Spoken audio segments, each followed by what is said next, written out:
Hello लोगोफोर, दिनैनि मोनसे गोदान भिडिअनि गेजेरजों बयखौबो बरायहरबाय। लोगोफोर, भिडिअखौ जागायनायनिफ्राय लानानै जोबजासिम नायलांगोन। लोगोफोर, आं दिनै आबुं मोनसे सुंद' सावथुननि सायावनो आपडेट लानानै फैदों। लोगोफोर, बे सुंद' सावथुननि टाइटेलनि मुङानो जादों मालायनिखौसो साबसिन नुयो।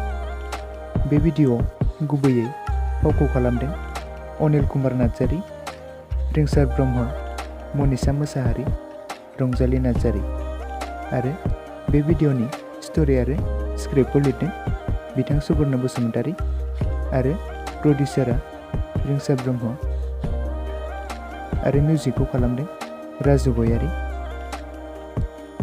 लोगोफोर, नोंथांमोना बे मालायनिखौसो साबसिन नुयो पार्ट 1 आरो पार्ट 2 खौ बयबो नायबाय जानांगौ आरो पार्ट 3 खौबो बिथांमोना रिलिज खालामनानै होबाय।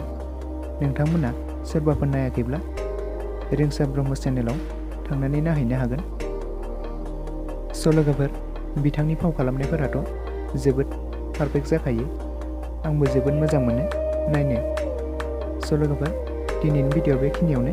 भिडिअखौ नायनानै मोजां मोनदोंब्ला लाइक, शेयार आरो साबस्क्राइब खालामना होबानो जाबाय।